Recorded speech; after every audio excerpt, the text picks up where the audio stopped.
Hello, and welcome to another episode of the Med School Minutes podcast, where we discuss what it takes to attend and successfully complete a medical program. This show is brought to you by St. James School of Medicine.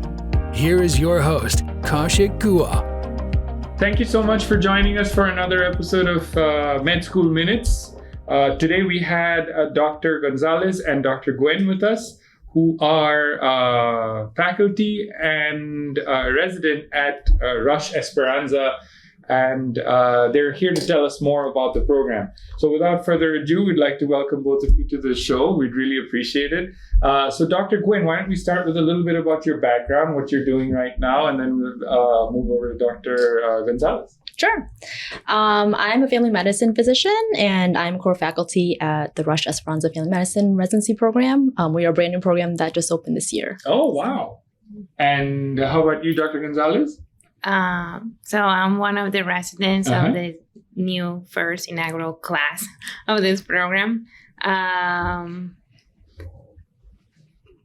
What else do you want to Well, so what about your background? my background. Sorry, I was because you just keep the roll and I was okay. Okay.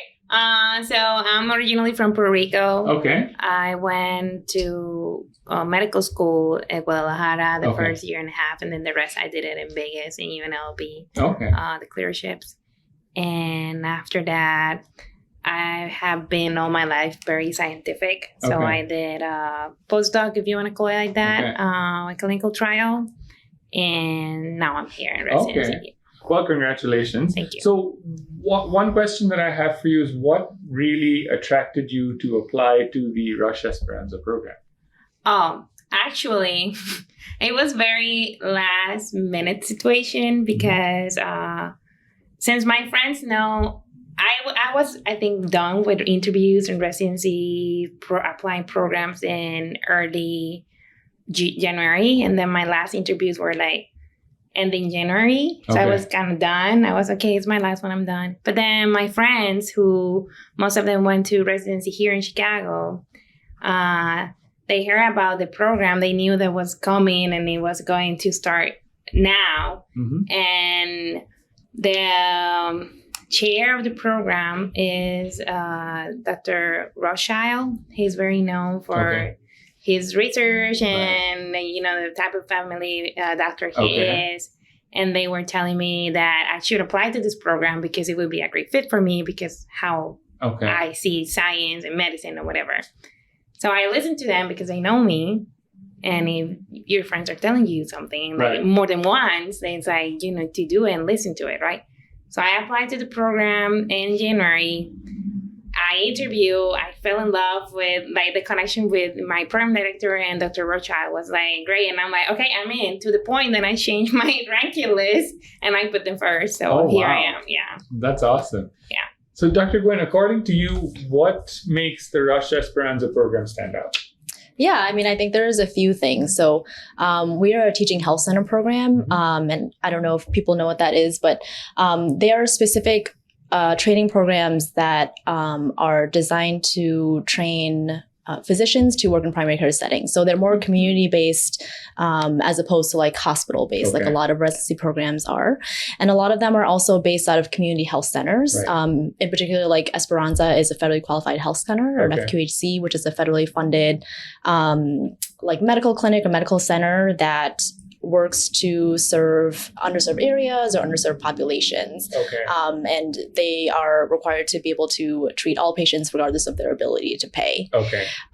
So I think that, I mean, those are two features of the residency itself that are really specific. But we also are, our goal is to train family medicine physicians to provide full scope practice to underserved areas or underserved populations, and also to train them to provide culturally competent care. So specifically in this area, our clinic serves a very large Latinx population. So we are recruiting physicians who understand that because a lot of our residency is also community led. So the residency leadership, when they decided to start a teaching health center, actually went to community leaders and asked them what they needed out of a residency program. And so I think that a lot of the recruiting and a lot of the curriculum development has been based around that to better serve the needs of this community, which I think is really unique in residency programs. Oh, yeah, I know that definitely. So one question I did have, and I know this because, there are a lot of hospitals that have been shutting down in Chicago, namely, say, Mercy, because of lack of patient population, because of the fact that, a lot of the population cannot necessarily pay. But it seems like the Esperanza group and the group of clinics are continuously doing better and better, and they seem like they're getting more and more patients.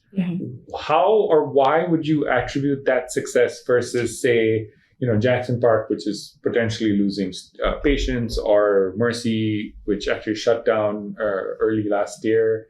Do you have a sense of why that is? What's different about the Esperanza group versus these other larger hospitals, and why there's an increased patient volume here versus these other hospitals in Chicago? Yeah. So, I can't really speak on the hospital end because, I don't work for a hospital administration or things like that. But I do know, I've worked at other FQHCs, and when I was in residency, I also trained at, a similar FQHC system that, it's very mission based. A lot of leadership and a lot of staff, like providers and also, like medical assistants and nurses, they a lot of times come from the community or are just like really great proponents of the mission of serving underserved patients or patients within the community. And I think that really shows in terms of, the patients, because they, like if you're a patient, you want to see someone who maybe looks like you or understands where you're coming from. We just had a patient that we saw today who had been going to a different clinic, and, she doesn't speak English, she only speaks Spanish. And so it was kind of hard for her to navigate that system. So I think, for patients, it's really nice to come to a place where people understand you and where you're coming from, and also speak your language, because there's already so many barriers to healthcare in general. So I think it's important for these places because they recognize the disparities in healthcare, and they actively work to kind of address them in a way that I think, sometimes big hospital systems may not understand. So it almost boils down to a trust issue, it looks like. Like when the people come in, they feel more at home here. Because that's one of the first things my reaction was, wow, this is actually a very one-on-one kind of experience, as opposed to when you go to a hospital, you're in this giant lobby with hundreds of people walking around you. And I've been to hundreds, if not thousands, of hospitals. I'm a healthy person, but for work. But the reason I've had to go there, and every time I go there, it's a little unnerving for me. Whereas here, the receptionist was very warm. They knew exactly where we were from. So that's what I was thinking, that immediately there's that difference where you walk in, there's that warmth. You're not one among thousands, which they probably are, but at least it doesn't feel like that just because of the architecture and the design of the lobby and the waiting areas. So I thought that was very, very unique. And obviously it's a very modern building. How old is this particular center? I think that this site was opened 2 years ago. It's pretty new. And we are, Esperanza is also working on building a second site on the other lot over there. Actually, that's where the residents will be practicing once it opens. I think early 2024. So, And how many sites does Esperanza have? 5? Like 5 or 6, I want to say. And do the residents practice all over 5 or 6 sites, or are they localized to one particular area? Well, in the outpatients rotations, we go to the different sites based on what are we doing that day, outpatient, because all the centers have different specialties going on. And what about the inpatient? How do you handle the inpatient? That's at Rush. That's all at Rush. And I'm currently an inpatient right now. I just started this week. It's pretty good. Rush actually, this combination, I can say, is pretty good because Rush at the Academic Center, it's a very big hospital, as you saw. It's one of the biggest ones, I think, in Chicago. It's very it's like very diverse. Okay. You know, like I don't feel out of place. You guys won't feel out of place. She won't feel out of place. Like, Okay. Rush is very big in making everyone feel Right. like love or respected, or you know that you deserve to be here, and no Okay. one is gonna mistreat you from being different. You know. Okay. So I like that about Rush per se. And then everyone is super nice in the hospital. Everyone is very like, to the residents per se, like, you know, from the nurses to like even the yak man over there, like they're super nice and very like make you feel welcome, you know, even when you're struggling, because that's part of residency, but but they make you feel welcome and you know, we got you. Okay. So Yeah, most of their inpatient work is done at the satellite Rush Hospital in Oak Park, which is a community center. Yeah. So they still have that community hospital feel. And then their OB rotations are at the main Rush Hospital downtown. And then they also do have inpatient pediatrics at Advocate Christ on the south side. So as far as the residency is concerned, does that mean the selection of the students is actually localized to Esperanza, or does it happen from some suite in Rush Medical, and you guys don't necessarily have any say in who gets selected or who doesn't get selected? It's combined, I think. No, I mean, so the residency is based out of Esperanza. So it's like the residency basically is recruiting students, and then also, you know, I guess ranking students during the match and things like that too. And it's also cool because like we have a community advisory council that advises the program director, and they also have a say in reviewing the applications for our residents as well. So what about faculty members and residents? How important of a role do they play in selecting residents for Rush Esperanza, like yourself? Like, I'm assuming that there is a committee where you sit down and you go through. Yes, we do have a recruitment committee. We haven't finalized details yet because we're still quite new. But I'm guessing that, yes, it will be, you know, faculty will have a say, and also residents as well, because it's their future co-workers. Okay. So are you excited about that? Yeah, I am. We were already 2 weeks ago, or we have been talking about which committee we're going to be part of. And we just last week officially signed to which committee we're going to be part of. I'm going to be part of the recruitment too. And the PEC, which is some sort of program evaluation. Something. Yeah. So yeah, it's cool. It's cool to be part of something, even though it's new and scary. Like, because a lot of people call me like, "Are you crazy? You're going to a new program and changing my rank list in the way I think."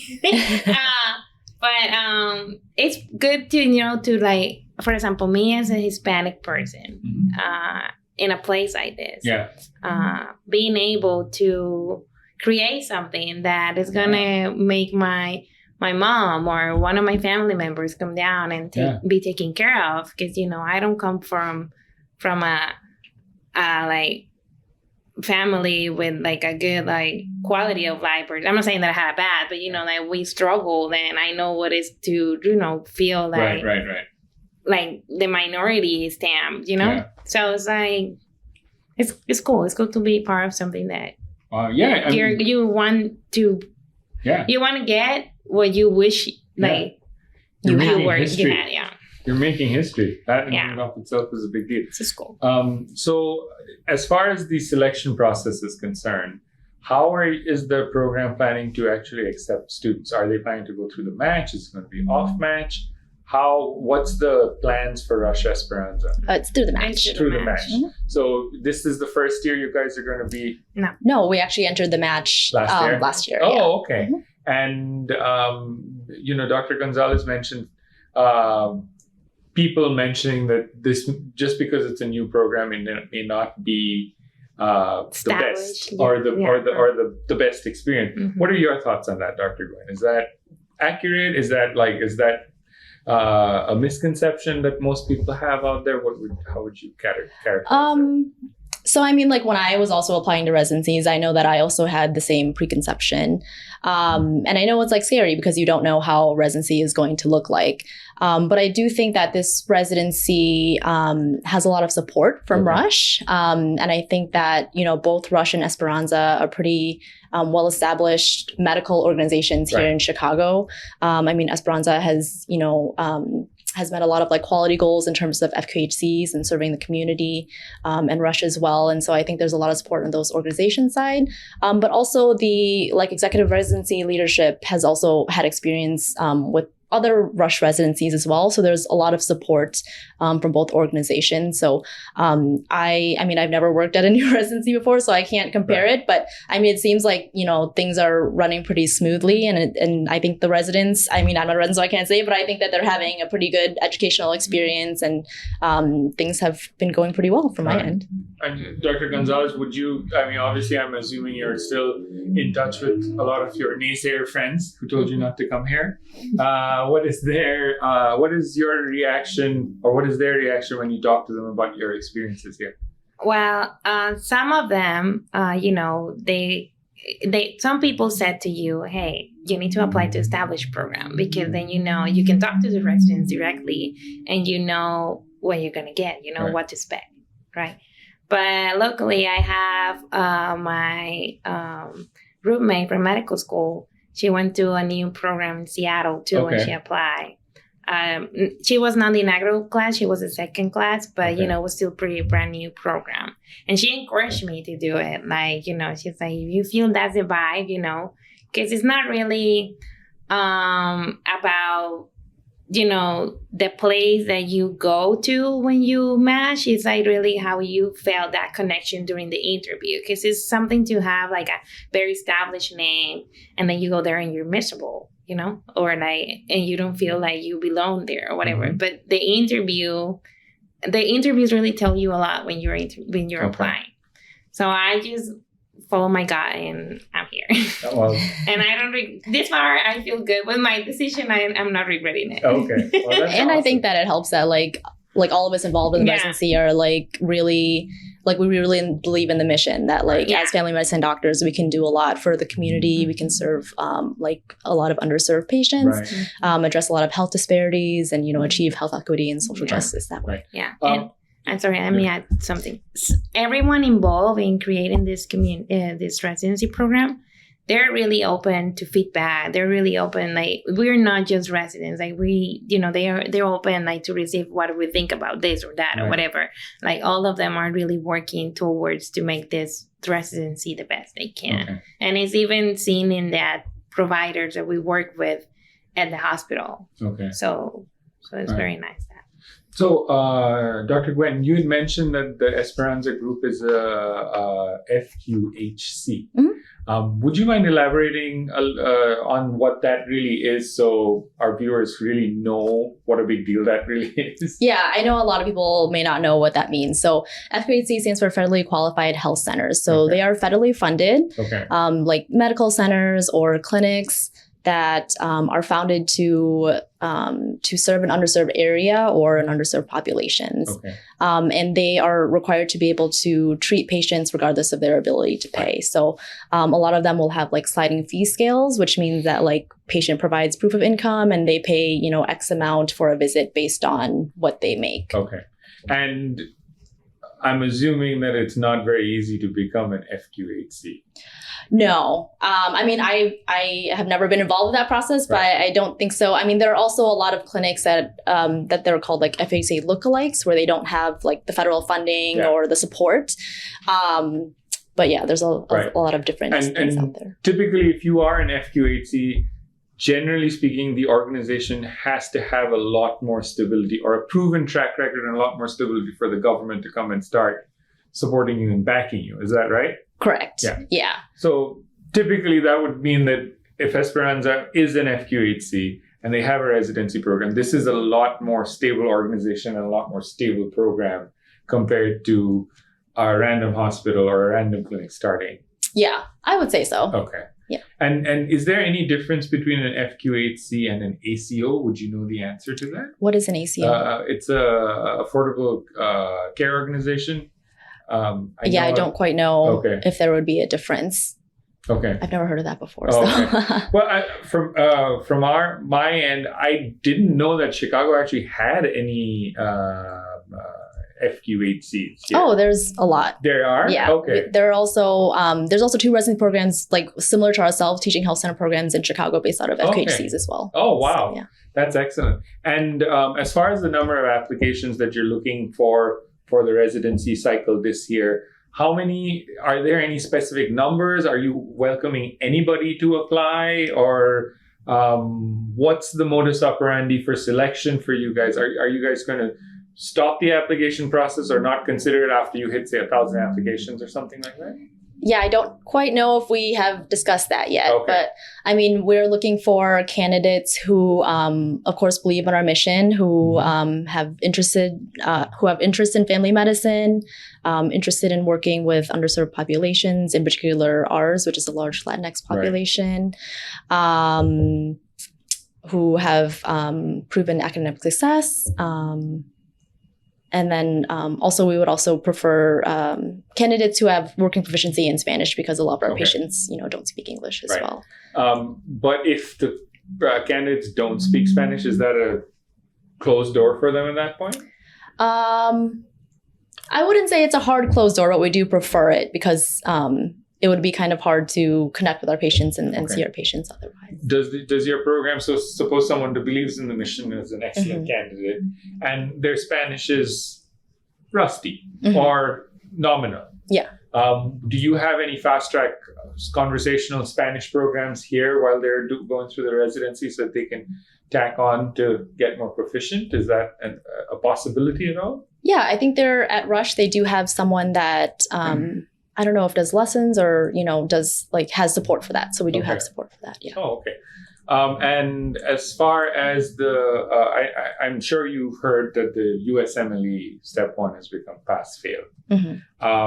Have you guys thought about how that will affect your application? You probably won't really, you'll still see a lot of scores now, but next year, 2024 onwards, you'll probably start getting to see a lot of pass-fail. What's the preference from selection criteria? Does that change anything, the way you select students? Does your emphasis move more towards step 2 at that point? Does that, if somebody actually has a score, which may not be super high, but they've actually passed, is that going to work against them, or is that going to work for them? I mean, what's your thoughts on it? I know it's a very future forward question, so you may not have all the answers. Yeah, I don't have an answer, so I can't really say. But I mean, I know that we do look at our applications holistically. Okay. And so, I can't really say, but I think that, if you've passed your step 1 score, I don't think that we would, be totally specific in looking at what the actual number was. Okay. Yeah. I see. So as far as the actual applications are concerned, and the interview process, can you walk us through what that process looked like last year and what you anticipate it to look like this year? I can't tell you what it looked like last year because I wasn't on board then. This year, I mean, interviews will be virtual. Okay. I don't know. Is there anything else that you would want to know about that process? No, I mean, is it typically with the program director, or is it faculty members, or with residents? How are those interviews broken up? Yeah, so we're still ironing out those details. The program director, I think, will be, I'm not sure if interviewing personally, but definitely will be present. Okay. And then interviews will be done by faculty members and residents as well. We asked community members if they wanted to interview, but it was too much time for them. So, but they do have input in the residency selection process. How do you define these community members? Is it like the local aldermen or something like that? Or? No, just people out in the community. I know the residents have gone to different community organizations already, because we also want to be involved in our community as well and listen to their needs. So just community members and different organizations that are in the area. And are you guys planning to have any virtual happy hours? I know a lot of programs tend to do that once the interviews are done, or at least they're selected. We are working on it currently. We were speaking because I know the interviews are going to be virtual, and we went recently to the AAFB conference, and we got asked that question a lot. And since the program is new, also, it would be nice to do like an open house even before the residency interviews start, and then so people can know and see more about the community and see more like the interaction between Rush and Esperanza. Get to know more about us as residents, and yeah, probably. It's in the works. We don't have a date, but it's so in the actually works. There is a virtual showcase from all the residency programs at Rush. Okay. I think it's September 13th. All right. Is it 13th? Would we be able to get the link to put it on the comments? Yeah, and if you guys are interested, you should also follow our Instagram and Twitter because all that information is on there too. Oh, what are your Instagram and Twitter handles? It's Rush Esperanza FMR. FMR, Rush Esperanza FMR. So all the information is on there, but we can send it to you too, so you can share it, and then you just have to RSVP at the link. Right. So we'll put it up in the comments. Make sure. And when the applications open, so once they go through the interview, after that, they have to submit their rank order lists. Mm-hmm. And if there's a match, they obviously get selected.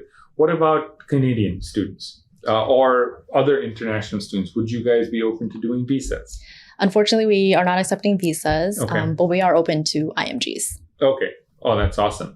And obviously, Dr. Gonzalez here is technically an IMG, but you did your rotations. All of your rotations were here in the US. Okay. Yeah. Would you tell us a little bit about your background as well before medicine? What you did? Yeah. I'm originally from Puerto Rico. Mm-hmm. I went to college in Puerto Rico. Yeah. But I always been involved in research too. Yeah. So I have a lot of scientific, like hardcore research background. Right. And I went to medical school in Guadalajara and in Vegas. I did all my clerkships there. Okay. And after that, as you know. So Dr. Gwen, as far as the applicants are concerned, how important do you think it is for the Esperanza family to have doctors like Dr. Gonzalez with a really varied background versus someone who's been like, you know what, I want to be a doctor from day one. This is all I'm going to do. And that's all they focus on. How important is it to have a varied background for your candidates? So I was that person. Okay. But I mean, we are looking for, people who have a range of a background. So, if you're a person who have always, known that you wanted to go into medicine, but, are really interested in working with our population or, are really interested in our mission, then yeah, definitely apply. But if you're also someone like Mary Angeline who has so many talents and, does medicine on the side and, is also it became a full time and is also believing in our mission, then yeah, apply. I think that in like any job or like any place, a diverse group of people is welcome. So yeah. All right. And this is a question I get from all students, no matter which school they are from. How important is the personal statement? Do you guys actually read the personal statements? Yeah, I do. Well, I think it's very important, the personal statement. I even was told from other residencies that I applied to, if the residency is really into you, they're going to know and ask you about what you wrote in there. And that better be true, or at least you lived that, because I got asked questions that they were really personalized. Mm-hmm. And not all of them, but some residency, they really, really do. And I believe Rush, based on my experience, even though it was my last interview, as I said earlier, they really went into my application and they asked me about what I was in medical school. UAG has, not UAG, Guadalajara has like this community program for the residents that we used to go to the borders and provide help for people. They asked me a lot of stuff that I wrote in my personal statement that it was not on my CV part of the application. Okay. So Yeah. I believe they do. Okay. I mean, I think that the personal statement is kind of like where your personality shines, Yeah. right? Okay. Because I mean, like, you guys all like will fill out the application Yeah. and we'll all see like your board score, or not your board scores, but like your step scores and, you know, the classes that you've taken. But I mean, I think that the personal statement really shows a lot about like what you're actually interested in Okay. and who you are. Yeah. Okay. And what about step 3? Is that a requirement? Not a requirement yet? Would you favor a candidate who has step 3? What are your thoughts on that? I don't think that we figured that out yet. Okay. But yeah, I don't think that was it a requirement for you. None of us have it yet. Yeah. So. Oh, And I okay. think that when I was in residence, I think when I applied, No. it also wasn't a requirement for me when I applied my residency Okay. program. So. It really isn't anywhere, but Yeah. apparently residency programs prefer students who have step 3. That's what we keep hearing from But the I grapevine. believe that thought is most for IMGs because Okay. when I was applying, I don't know if you guys know, Med Twitter is very good. I should start getting paid for advertising Med Twitter. Yeah, she's a big proponent of Med Twitter. What is your Twitter handle? What is your Twitter handle? It's my name and _MD or something like that. So Mary Angeline _MD. Yeah, I think All right. so. Follow her. Yes, Yeah. we're gonna put that up on the comments as well. Yeah, I've been helping a lot of people out, but because it was a very big tool for me last Okay. year. Really, social Yeah. media was a tool to get a residency. Not to get the residency, but To to network. really to kind of talk to residents and IMGs particularly, because even though I'm a U.S. citizen, like I am IMG, Okay. and that kind of put us already in a disadvantage, you Right. know. And we all know that, like Right, that's right. true. That's not something that I'm making up. Yeah. It's true. Yes. And I feel like us as an IMG, we don't have the same resources that IMG do, and like we get kind of already discriminated because of that. And it's not like we're less smarter or whatever. It's just like we decided that that would work for us. I don't know, life happens, and we did that, like Right. whatever. But for IMGs, Med Twitter particularly, because physicians are very outspoken there, and all the programs are really now into the media, and they're Oh, okay. putting themselves out there. I think that you get an in-scoop of what they want. Like you can get an in-scoop better than what you see on a web page about a program. You can see like who are the residents. I mean, message, not when you're interviewing, guys. Don't do that. Like, don't do that. But before that, you can get to meet, like, residents and talk to them really about the program. Hey, did you like this program? What would you change? Like, what can we do better? Like, how can I improve my CV? A lot of people read my CV. And for free, really. Like, I didn't have to pay someone $1,000-something, with a lot of people have to do to read your stuff, read your CV, read your personal statement to help you as an IMG. So in Med Twitter, like I got a lot of help and genuinely, it was not people that was like taking advantage in any type of way. I had to pay no one. Like there was residents actually that took off their time to help me out. Wow. So I don't get paid for this, but but you should. Yeah, I should.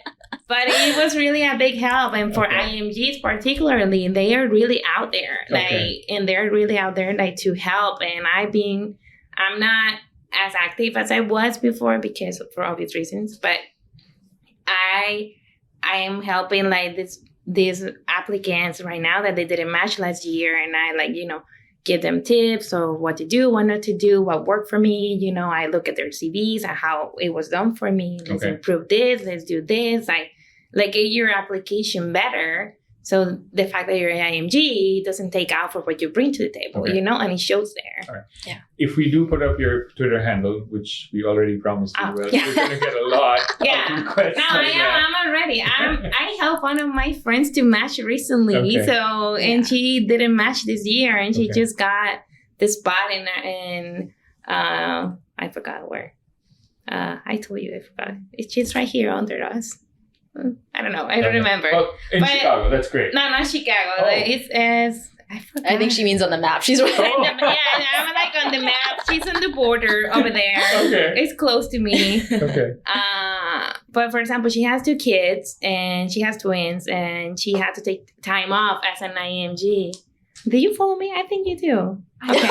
Okay, so she has twins. She had to take a time out when she was a student, and she was already an IMG, and she had all these struggles like we all do. And match has been really hard on her. And she finally matched. Someone, didn't got the visa. And she was the next ranked candidate. And I was putting there out there on Twitter. And we were doing all this stuff. And she got the position. That's awesome. That's also how we got the word out about the residency. Because we got ACGME accreditation, I think, in February, really late. And then we had entered the match. So that's how the word got about the residency. Yeah. That's awesome. That's how they found out they applied. Yeah. Awesome. And so Dr. Gwen, who is your ideal candidate from the residency match? Who would you select? Let's go all the way from what the personal statement would look like, what the interview should go like, and eventually what their work ethic should be. Yeah. So I would love a candidate who is really interested in family medicine and what it can provide to the healthcare system and to underserved communities. Okay. How do they demonstrate that to you? How would they? Yeah, I mean, if you have done activities in your medical school or even before you were in med school that has worked in underserved communities, either within medicine or outside of medicine, if you have joined interest groups for family medicine or, similar related activities, I think that would be great. Okay. And that should come through in their personal statement, right? Correct, yeah. And in the interview, what do you look for? I mean, I think that probably just how we jive. I mean, I think that's kind of what the interview is, right? Because I can read everything on your application, but just kind of seeing how... Basically, whether you can tolerate them for 80 hours or whatever. I mean, I think that family medicine in general is a specialty where, most of us are pretty...